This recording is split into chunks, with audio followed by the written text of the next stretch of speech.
Biiroo na bogalgaloo as miti. Hanu malee laale gooftaa nama gooftara ta'ee fi nama feekii qabu. Nama salphaa miti isaa. Haa ta'u mee amma gara isaaniitti na dabarsika. Baasoo jechuudha bogalgaloo jechuun abuugaara waa'ee baay'ee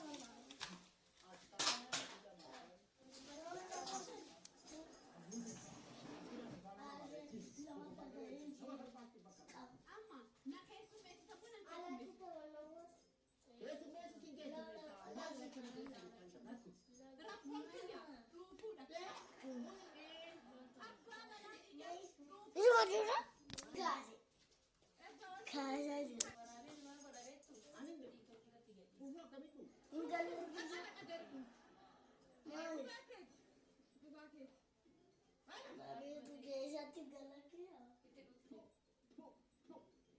Ani jedhu fi abbaa warraa kee maali masa? abbaa warraa kiyya foon dheedhii nyaata. Sumatu malee.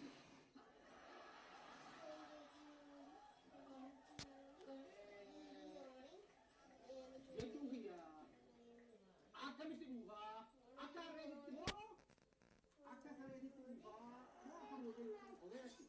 Akka harreetti maaloo akkana keessa.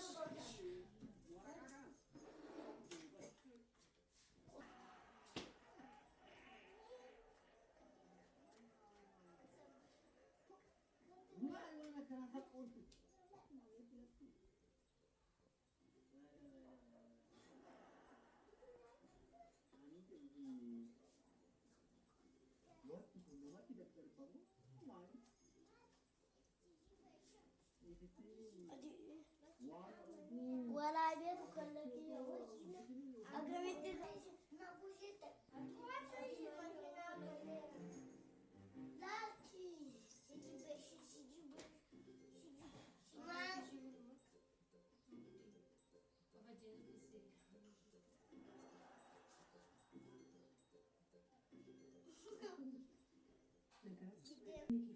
انت صديق قرار وليغا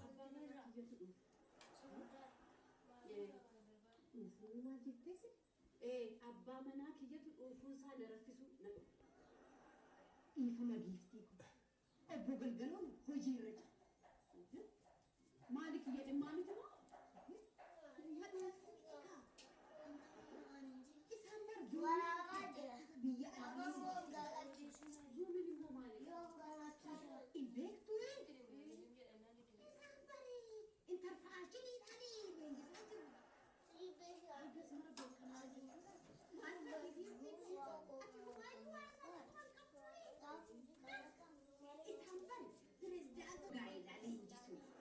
Akkasaanani inni kiyyas asumatti naa raawwataa jechuudha. Dhugaati carra qabeetti. Carra qabeetti dhaltiin jedhe dhugaa. Kana argachuun waan guddaadha dhugaatiin jedhe. Wanta gaariirra dhufte dhugaa. Waan hundaafuu kana qabadhuuti. Biiroo tole galatoomaa kan.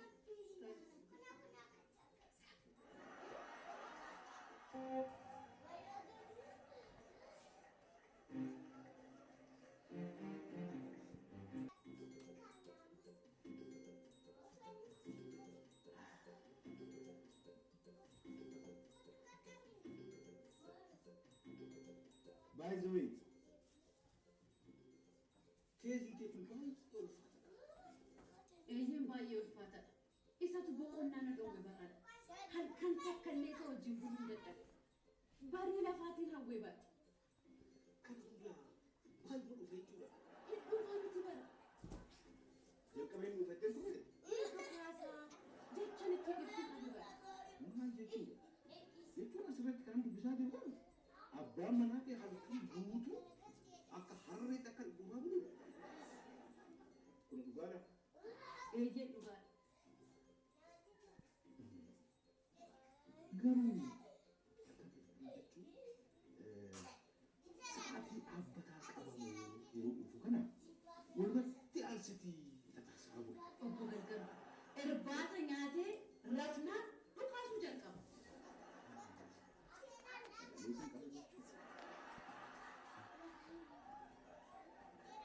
أما كان سركز فولي أجازات مو سكلي وفوسات ري فولي أمو وفوسات التاني سجنس تأي وفوس تأي سنم وانت نجانا ماكن توكو ينجو أنا أقعد بقول براتي فنيان كي يكون كنا موجي دابو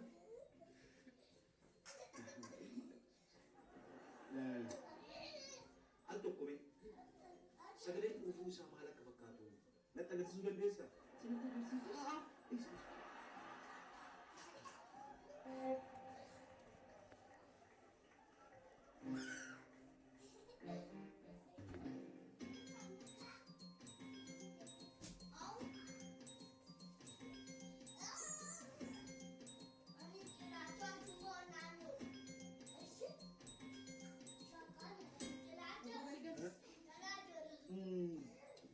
ركنا جديد فرمات أكمل فرماني أرجمت ما لو نتي ماكا ما هذني فرمان كأما جوا سيجي نوفي أجي جس بدو سوتش تواليت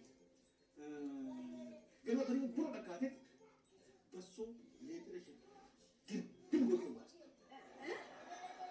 إرجع بس هو كنا كنا في بودا إن فيانا أنجلات ما لو نتي للجا إن اللي رابطوس تجيبوس ولا ليه كنا كنا تفهمات تودن داري ما لا قلتي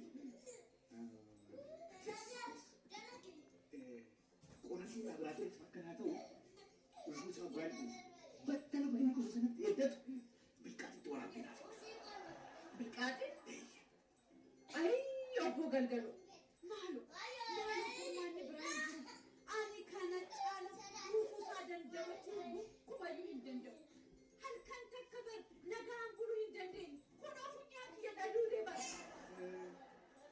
إسافس فرمان نجيب طيب أما بريس توتي يتي أديسي بريس maal goota namicha jalqaba isaa sobsiisu isarraa immoo daayiparii fudhatteetu galata. Fudhadhee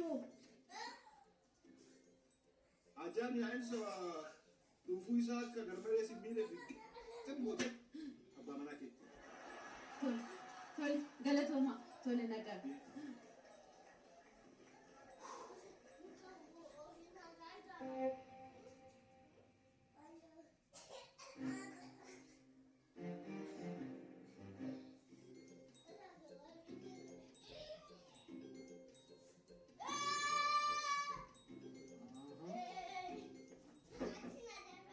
Tole ni goota kanta Garuma keetti na deebisanii. Garuma keetti na deebisanii. akkuma nagaatti naan jettee deemtu. Daayiparii kennii fi isin jedhaniiru. Daayipariin kun immoo maal Kan daa'imni godhatu kana natti fakkaata. kana biqilaan maal isaatti daa'ima fakkaata moo daa'ima fakkaatne daayiparii rasii jedhama ofii innumtaa jiraatu gaafa maal ittiin godhu. Hanga dhuunfuusaa fidee dhufutti akkanatti dhajoofneef gooftaan keenya ajajan. Biqoo biraa fuudhuu siin jedhan.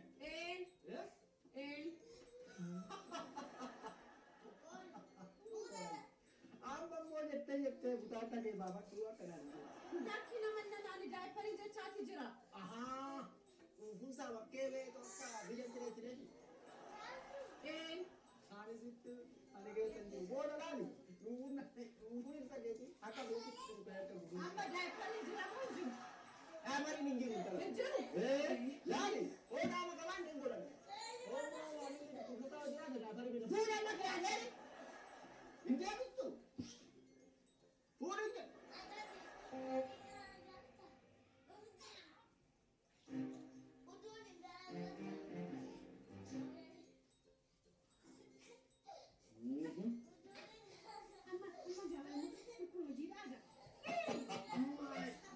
Ani kan hin jedhu.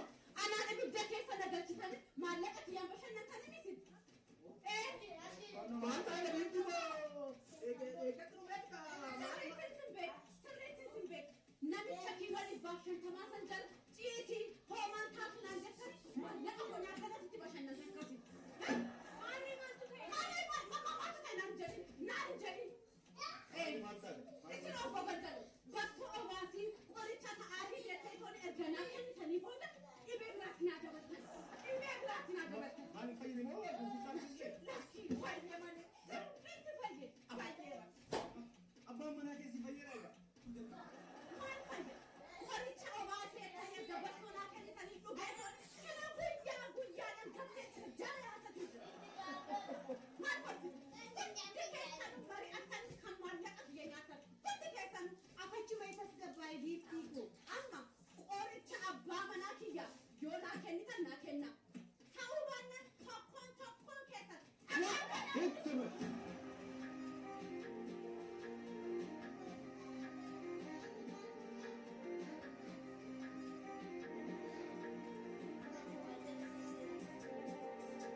ayya. Inni kun mammataa keeti. Jettee